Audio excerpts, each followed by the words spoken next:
more than 60 nations that have headed to the polls or are heading to the polls.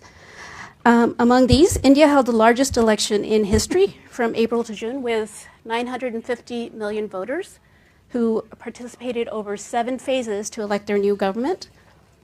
Our distinguished guest today, Rahul Gandhi, the leader of opposition in India's parliament, is no stranger to this stage, as this is his second time addressing the National Press Club.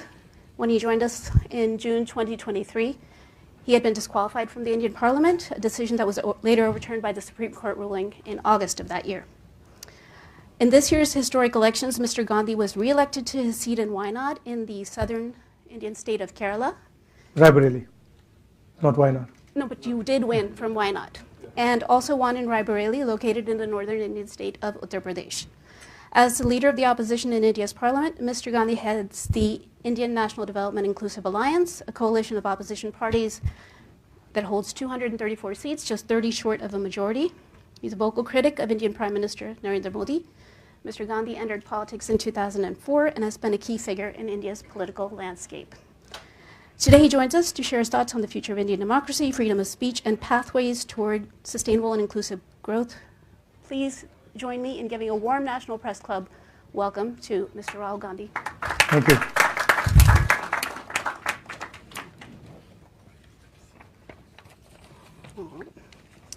So, Mr. Gandhi, there has been a noticeable shift in public perception of you from being seen as a reluctant politician, if I may, to someone who can confidently handle political debates and navigate complex political issues. With the resurgence of Congress in the northern Indian state of Uttar Pradesh and a more open approach to working with regional parties, how do you view your personal and political transformation, and what factors have contributed to this change? No, I wouldn't call it. I wouldn't call it a transformation. A journey? Yeah, a journey. Mm-hmm. I think politics in India changed very dramatically in 2014. We entered a phase of politics that we haven't seen in India before. Aggressive, attacking the foundations of our democratic structure. And so it's a tough fight. It's been a good fight. And personally, of course, it has changed me. I wouldn't have ever imagined, before 2014, if you had come to me and said, look, you walk across from Kanyakumari to Kashmir, I would have just laughed at you. And I would have said, that's ridiculous. Mm-hmm. But that was the only way left for the opposition in our country. Media was suppressed, institutions were controlled, agencies were attacking the opposition, governments were being overthrown, and we found that literally the only way was to go directly to the people of India. Okay. And that certainly changed me in fundamental ways. Right. So you've done 2 marches across India. One was the Bharat Jodo Yatra, and the other one was the Nyaya Yatra? So No, one march. One march, Yeah. okay. But one was on foot. One was on foot. And the other was by car. So one went from South India all the way to Kashmir. Mm-hmm. That was by foot. That was 4,000 kilometers. And the other one was from Manipur, which, as you know, is burning, to Maharashtra. Right. You've already sort of answered this, but I still want to ask, what inspired you to take these journeys? Well, at one level, we were forced politically to take, because all the instruments that normally work in a democracy, they just were not working. And the media was not working, the courts were not working, nothing was working. And so we said, okay, let's go direct, and we went, and it worked. It worked beautifully. That was at the political level and at my work level. But as at the individual, private level, I always wanted to do it. I always wanted, since I was small, since I was young, I always had this idea that I must, at some point in my life, walk across my country and see what it's about. Well, what an experience, and what a marvelous thing to do. So as leader of the opposition in the Lok Sabha, how do you perceive your role evolving compared to your previous responsibilities? And what new challenges or opportunities do you foresee in this position? I mean, it's an extension of what I did earlier. There's an ideological war taking place in India between the Congress and our partners and the BJP and the RSS. They are two completely different visions of India. We believe in a plural vision, a vision where everybody has a right to thrive. All imaginations are free to roam. An India where you're not persecuted because of what religion you believe in or what community you come from or which language you speak, versus a much harsher, centralizing vision. And so that's the landscape, and then we fight on that landscape, defend India's institutions, defend the weaker sections in India, defend the lower castes, defend the tribals, minorities, defend poor people. And after the yatra, I feel try to become the voice of as many people as you can. So for that you have to go and understand what's going on. You have to go deep into sort of the agricultural world, the conflicts that are taking place there, into the financial system, into the tax system. So you have to, in a sense, go deep into it, talk to people, and then understand deeply what they're saying, and then transmit it. Right. So and at a broader level, provide a vision, India Alliance vision for the country, which is obviously going to be fundamentally different than the centralizing, monopolized vision that the BJP is presenting. Okay, so you touched upon a couple of points. You just mentioned finance and the tax system. You spoke this morning that 17 secretaries take all financial decisions to run the country. No, 70. 70, okay. I'm sorry, 70. Apparently, only 3 of them are Dalits, and only 1 is a member of the minority. Now, all of them are. Well, you've got the numbers wrong, but okay. But this is from the audience. Let's put it that 90% of India okay. Is either tribal, lower caste, or Dalit, right, or minority, and their participation in the governance of the country, in the various institutions of the country, in the media of the country is lacking. And so what we propose is a survey to make transparent the reality of how power is shared in India. The caste census. The caste census. Okay. But just to stay on the same topic, all the secretaries are from the administrative service, correct? Now, the US Treasury has economists, the UK Treasury recruits people separately with expertise in economic policy making. But the Indian Finance Ministry is the domain of IAS officers, of which very few understand finance. Will you professionalize the Finance Ministry, liberate it from IAS officers who criticize it, and appoint a Dalit scholar like B.R. Ambedkar as No, Finance Secretary? I think that, look, the problem is much broader than that. Okay, the problem is about participation of weaker sections of lower castes, in particular Dalits, across the board, right? So I'll shock you by saying that if you were to look at the top 200 corporates in India, and you were to look at their management teams, and you were to look at their CEOs, you wouldn't find anybody from the lower caste. Right, you'd find only people from the upper caste. Same with the Indian media. If you look at media, you'd find that it's the preserve of upper castes. You look at the influencers on social media, you look at the big columnists, you look at the people who control the media infrastructure. Again, it's the same issue, right? So there is a very small percentage of India which is controlling the entire infrastructure. What you're proposing, doesn't actually solve that No, problem. I'm not proposing, I'm just asking. Yeah, what you're asking doesn't actually solve that problem. That problem is a much broader problem, and it's the first step in understanding that problem is actually in understanding what the reality is. So what is the participation of lower castes, of tribals, of Dalits in, for example, the corporate world? What is the participation in the media? What is the participation in our bureaucracy? The point I made about the secretaries is that if you look at the Indian government, 70 secretaries basically determine the direction of it, right?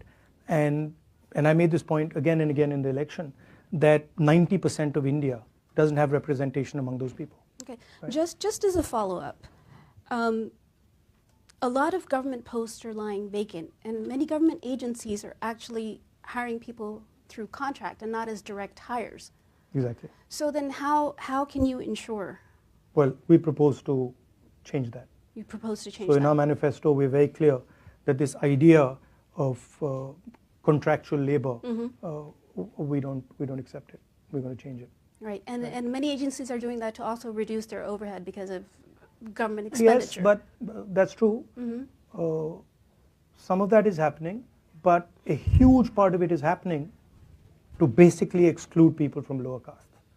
Because when you look at who are the contractors, they're not lower caste people, right? So the question for me and for the India Alliance is India fair? And we've been now independent for many years. How far have we got? We have a constitution that says India needs to be a fair country. One man, one vote, equal participation for all castes. As an idea, caste is outlawed. And then when you look at the structure, the idea is very much there. So the first thing we want to understand is what is the extent to this? And that's literally getting data. It's the 21st century. Everybody talks about data. We want data on fairness in India. All right. And once we get data on fairness in India, then we can make policy proposals to correct it. Right. Okay, so India's biggest problem is also unemployment, Yeah. right? So what is your vision, and especially what is your government doing, say in Karnataka, to create large-scale employment opportunities? So I've been saying here in the United States that the West, America, Europe, and India, the West used to be the producer of the world. If you wanted to buy a car in the 60s, you bought an American car. You wanted to buy a washing machine, you wanted to buy a refrigerator, you bought an American refrigerator, you bought an American washing machine, American television. You guys were at the forefront of that, right? And then somewhere along the line, America decided, India decided, and the West decided that we're just going to stop. And we handed the whole thing to the Chinese. Now, for a country like India, to simply say that, look, we are going to ignore manufacturing and we're only going to run a services economy means you can't give employment to your people, right? So one of the things I'm interested in is thinking about the act of production, also called manufacturing. Today, if you look at what most American companies do, look at what most Indian companies, most European countries do, they organize consumption. Uber organizes consumption. Organizing consumption is easy. Organizing production is a completely different ballgame, much more complicated. You have to deal with things when you organize production that you simply don't have to deal with when you organize consumption. So to me, there's a huge opportunity for India and the United States to regain that ability to produce, right? And we don't want to do it like the Chinese are doing it. We don't want to do it in an environment which is non-democratic, which is not liberal. So the real question for the 21st century, the Chinese have placed a production vision on the table. It's a non-democratic production vision. Can the United States and India answer that by placing a vision for production in a democratic, free society? Okay. And I think that's where a lot of answers lie. All right. Now, to complete, we have a government in Karnataka, we have a government in Telangana, and what we are doing is there are multiple different areas. Each area in India has its own speciality of production, right? If you go to pretty much any district, Bellary in Karnataka has a very deep textile industry which has been destroyed. So we are looking at these pockets of excellence and then trying to bring modern technology, financial support to build them. So the vision would be more of a decentralized production system. Unlike China, which is huge factories, we would be thinking about small, medium businesses and embedding modern technology into that. We're testing some of these ideas in Karnataka and Telangana. Right, and then you'll roll it out to... That's generally how we operate. Okay. All right, so while we touched upon India and the U.S., the India-U.S. nuclear deal led by Prime Minister Manmohan Singh was a landmark step in India-U.S. bilateral relations. What do you see as the long-term prospects for India-U.S. relations, especially in terms of strategic partnerships? You've touched upon it a little bit, but if you could elaborate. So there are two elements. The first is the defense cooperation, which is important, and I think we do a good job there. But then the second is what I touched on just now, which is China has placed in front of us a vision for production and prosperity in a non-democratic environment. Right? What is our response? Are we simply going to just sit there and say, okay, China can be the producer of the world and we're not going to do anything? Or do we have a response? What is our response to the Belt and Road? Right? I don't see one. So to me, that's really where US and India cooperation needs to go. How can we provide a democratic vision of production or manufacturing that actually works to the rest of the world? And I think both countries bring different things to the table. And I think there's a huge opportunity there. Okay. So just staying on India and US, is there a political consensus within India on deepening strategic ties with the US? Yes, I mean, I don't see a big diversion. You know, I don't see Mr. Modi diverting very much from our approach with the US, and I don't see ourselves changing direction very much from what he's doing. So I see continuity there. I think everybody on both sides of the equation, everybody does accept the fact that the India-US relationship is key for both countries. Okay. One more on the US. With the backdrop of an increasingly assertive China, the ongoing Russia-Ukraine conflict, and the crisis in Gaza, how do you view the role of the United States in global affairs?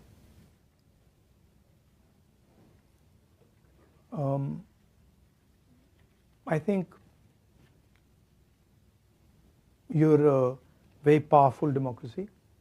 You believe in certain ideas on freedom, on democratic participation, and I think that's important for the world. I don't like a world where democracy were to disappear, were to weaken, right? So I think there you have a very important role to play. But standing on this side, I see challenges coming that, frankly, you've not faced before. And I don't think it's going to be that easy. The central question is, how do you challenge China on production and value addition, right? China's strength comes from that. Yes, China has a strong military, but the military strength comes from that ability to produce. It comes from Americans buying Chinese product. It comes from Indians buying Chinese product. And what are you going to do about it? Because we can't carry on this trajectory. Certainly I can talk for India. We simply cannot go forward without building a manufacturing base, without involving large numbers of our people, creating jobs for them. So for us, it's, we're not a Singapore where we can say, now we'll do services and everything would be fine. We can't do it. We have over 1 billion people, and we have to give them an answer. And that answer can only come from production. Okay. one on national security. With India facing complex security challenges, particularly along its external borders, with two hostile nuclear-armed neighbors, as seen in incidents like Galwan in 2020, what's your perspective on ensuring a comprehensive national security policy? How should India navigate this volatile geopolitical environment? And you've spoken about very carefully. You've spoken about the Ladakh border without before. making too many mistakes. No, I think, look, the world is changing. There's a huge increase in China's power. China is our neighbor. We have a relationship with the United States. So we are right in the middle of all this geopolitical change. And so we have to have a long-term vision, strategic vision, and it shouldn't be one tactical move after another tactical move. It should be, okay, this is how we're thinking about it for the long term. This is the basic foundation, and we're going to walk on this path. I think the central elements of that, from our perspective, have to be the democratic idea. Have to be the central ideas that our freedom fighters and Mahatma Gandhi and others fought for, which is peace, non-violence, cooperation, harmony. All right, but it's difficult to do with an aggressive neighbor. Yeah, but India's pretty smart at doing these type of things. I mean, we can maneuver. I'm confident about that. But it's important that to do this properly, you have to have a very good sense of who you are and what your own nature is. Right. And that's where I don't agree with the current dispensation. When you imagine yourself to be something you're not, that's when the problems come, right? India is a very plural country. India is an open country. India is not one idea. India is multiple ideas. And when you imagine yourself to be something you're not, that's when all your strategic problems start. Okay. So I've just gotten a bunch. I mean, we're weakening our biggest asset, right? Our biggest strategic asset, India's biggest strategic asset, which is our democracy, which is just not India's asset, it is the world's asset, because it's so big, it's a global public good. It's being attacked in India, right? And that is the foundation. That's the foundation of all our strategic imperatives. Right. So you say, democracy is being attacked, and I've had this conversation with Mr. Pitroda, that the Indian voter is very resilient and very knowledgeable.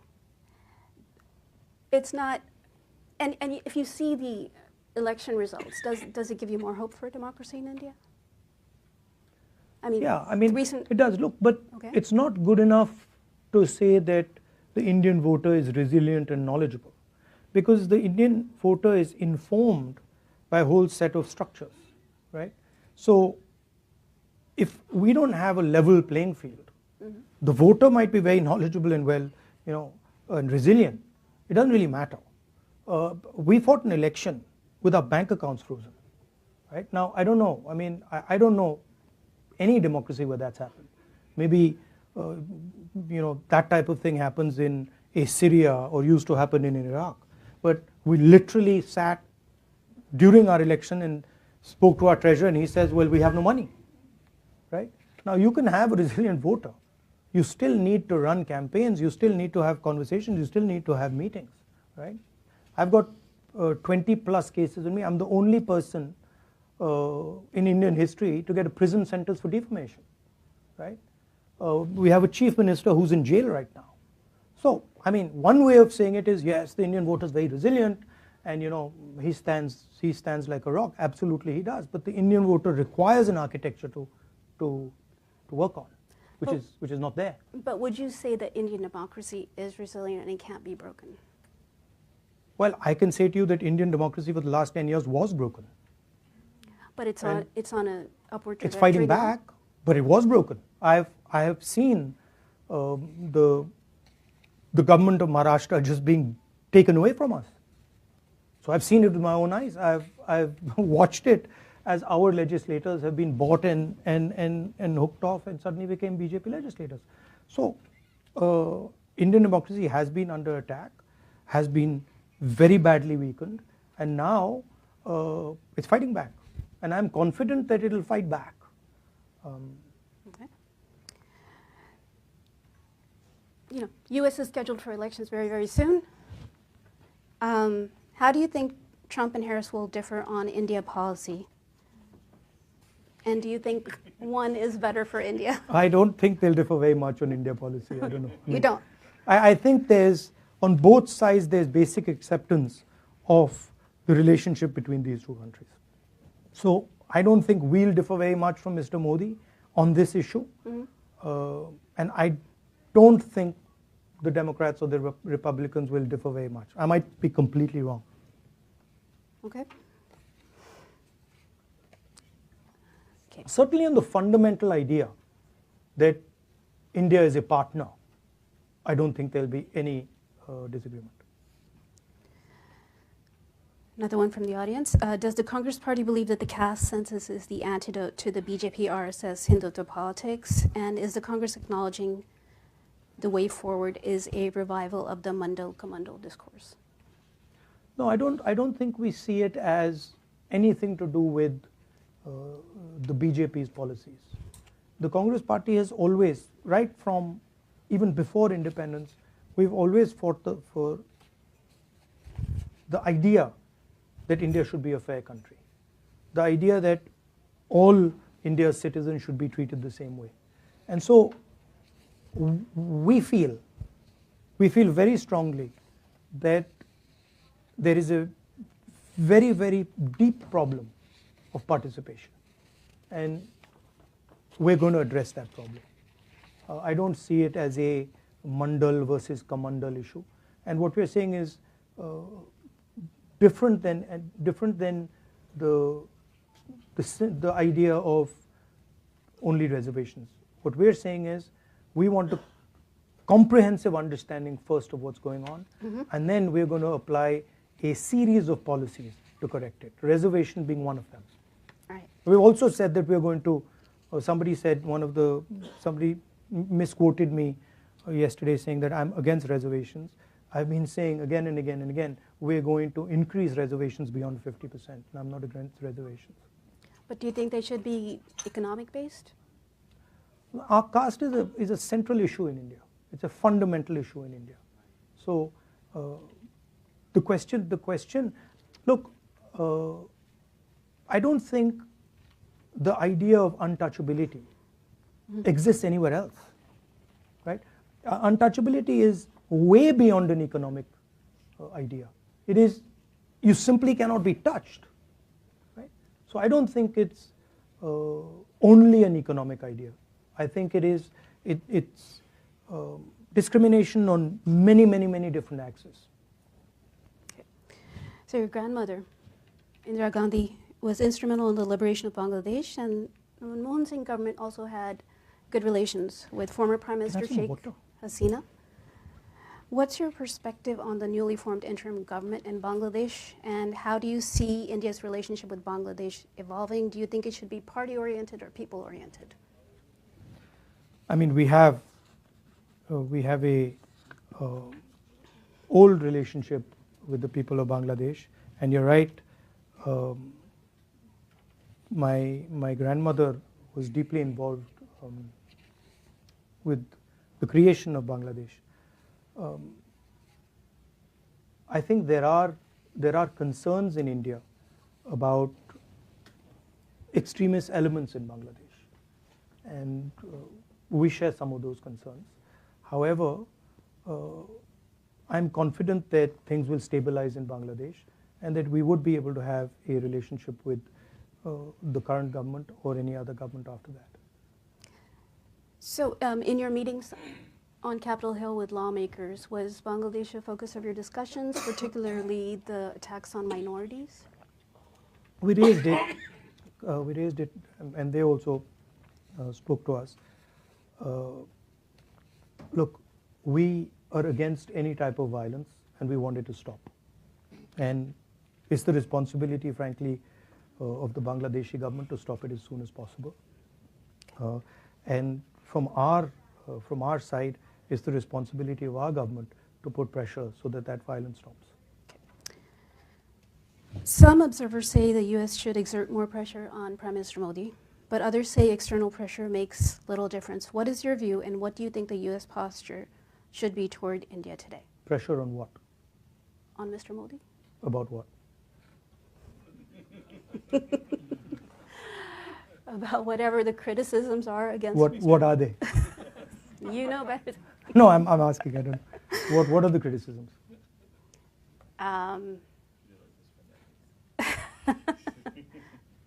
It's interesting you can't say it. I don't want to say it. Yeah, it's interesting you don't want to say it. Democratic. I mean, we're supposed to have a freewheeling, free press conversation, but you don't want to say it. That's interesting to me. Democratic backsliding, persecution of minorities. Yeah, look. Freedom of press. The fight for democracy in India is an Indian fight. It's, with all due respect, it's nothing to do with anybody else. It's our problem, and we'll take care of it. We'll fight, and we will make sure that that democracy is secure. However, it's important to understand that Indian democracy is more than just any normal democracy because of its size. And if you're talking about a democratic vision of the world, then Indian democracy has a large space in that vision. So I think it's important that the world sees Indian democracy as an asset, not just for India but for the rest of the world. Advising the United States on how they should deal with Mr. Modi is not my preserve. It's not my space. All right. Yeah. Okay. So how do you see relations with Pakistan? Is the Kashmir issue holding the two nuclear nations back? No, Pakistan's instigation of terrorism in our country is holding the two countries back. We are not going to accept Pakistan carrying out terror acts in our country. We're just not going to accept it. Okay. And until they keep doing that, there's going to be problems between us. Okay.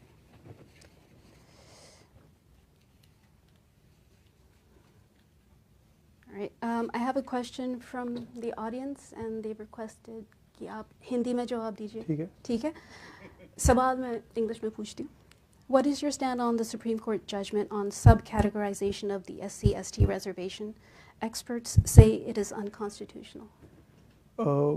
इसके बारे में हमारी party में चर्चा चल रही है और हमने 2-3 ग्रुप्स बैठा रखे हैं जिस पे हमारी ये चर्चा चल रही है. अभी चर्चा जारी है.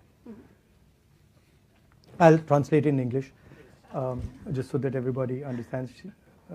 She asked me about a particular judgment given by the Supreme Court, and it's a relatively complex judgment, so we have a internal group that is discussing the judgment, and so I told her that discussion is ongoing.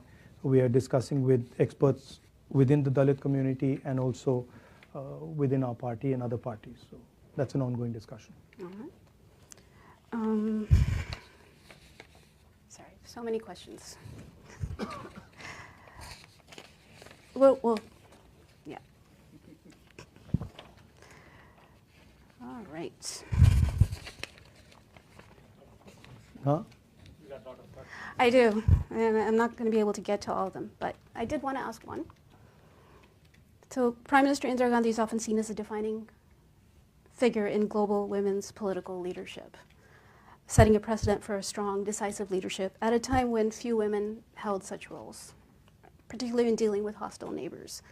Given her legacy, how do you view the current state of women's leadership in global and Indian politics, and what lessons can be drawn from her approach in managing complex geopolitical challenges? I generally think women are better in positions of leadership than men. That's my position.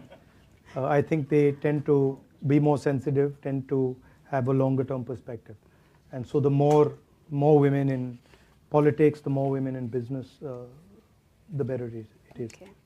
And we've been pushing that along quite aggressively in the Congress Party, and also in our political system. We did the entire Panchayati Raj Act, gave reservations to women, and then we were pushing the idea of reservations for women in Vidhan Sabhas and Lok Sabhas.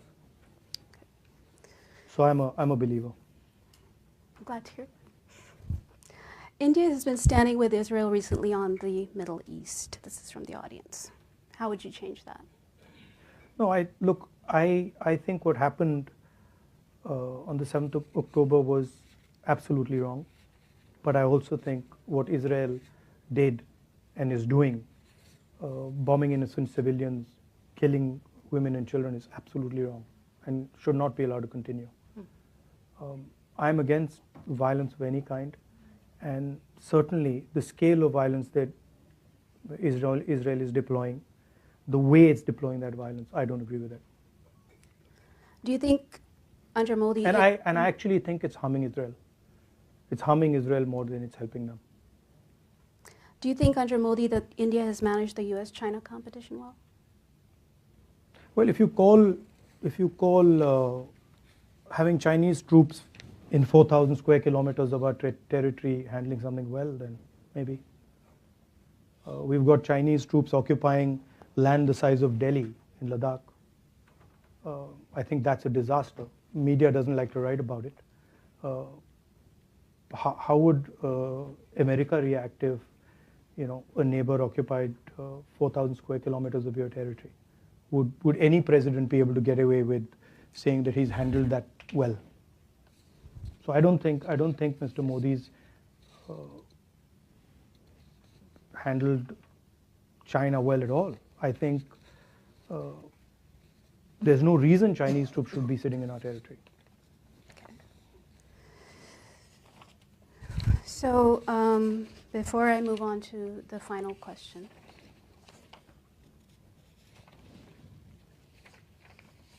I did want to take a moment. I'm sorry. I have a lot of paper with me. All right. I wanted to take a moment just to thank our headliners, co-chairs, Donna Lanwin-Leger, Lori Russo, and Jed Judson. Also our tireless program manager, Cecily Scott Martin, and our executive director, Didi Saji, for putting this event together. And it's now my honor to present you with your second National Press Club mug. So you have I was wondering what that was. So you have a matching set. I've got two now. You've got a matching set, right? Okay. So, all right. So they say pilots have a distant vision. They're sitting in ones. They're navigating towards a distant destination, right? Now, your father, Prime Minister Rajiv Gandhi, had the foresight to introduce computers in India at a time when many doubted its relevance in a country grappling with poverty. But it became a including, by the way, Mr. Vajpayee, the Prime Minister. Yet it became a transformative leap for the nation. And India today is an IT powerhouse and a leading provider of IT services to the world because of Rajiv Gandhi's foresight, right? So you also have a pilot's license, right? Yeah. Okay. As a trained pilot with a visionary outlook. I got in the United States. As a trained pilot with a visionary outlook, what's your long-term vision for India's future? And what innovative steps do you believe could catapult India forward in a similar manner as your father did with the computer revolution? Well, I think it's more than what is my vision, right? I think what is the vision of the Indian people? I think that's more important, and understanding that and bringing that together is more important. I have my views, but I think what India wants and what India thinks is where a vision should come out of. I really see a huge opportunity for India in rethinking how we produce in the 21st century in a democratic environment. And that would then include AI, it would include robotics, it would include drones, it would include pretty much everything. In order to do that, you would also need to build the infrastructure to do that. So it would include a whole set of things that would make India, in a sense, an alternative producer, an alternative to the Chinese way of doing things. That's one aspect of it, right? The other aspect of it is the fairness. I think there's huge energy locked in inside India, inside the social structure of India, and it's hidden. So